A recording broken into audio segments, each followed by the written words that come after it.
Hello மக்களே, பாருங்கள் எங்கள் தோட்டத்தில் செம்பலி இது வெள்ளாடு வெள்ளாடு குட்டி போட்டிருக்குது. நான் 4 மணிக்கு தோட்டத்துக்குள்ளே வந்தது அதுக்கு இதுக்கு ஓடிக்கிட்டு இருந்தது. வயிறு நிறைய மேயலை.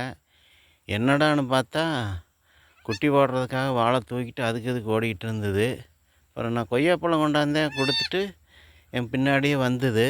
அப்புறம் நான் தண்ணி எடுத்து விட போயிட்டேன். அப்புறம் இப்போ அது குட்டி போட்டுருச்சு. 2 குட்டி போட்டிருக்குது. ஒன்று ஆண் ஒன்று பெண் ஒன்று. 3வது குட்டி போடுறதுக்காக படுத்திருக்கா, இல்லை நஞ்சு போடுறதுக்காக படுத்திருக்கா என்னன்னு தெரியல. ஆமாங்க மக்களே, பாருங்கள் வெள்ளாடு குட்டி போட்டதே எந்திரிச்சு நிற்கிது. பாலுக்கு தவிக்குது. அது நஞ்சு போட முடியாமல் தவிச்சிட்ருக்குது. பாருங்கள், வெள்ளாட்டுக்குட்டி போட்டதே எந்திரிச்சு நிற்கிதுங்க மக்களே.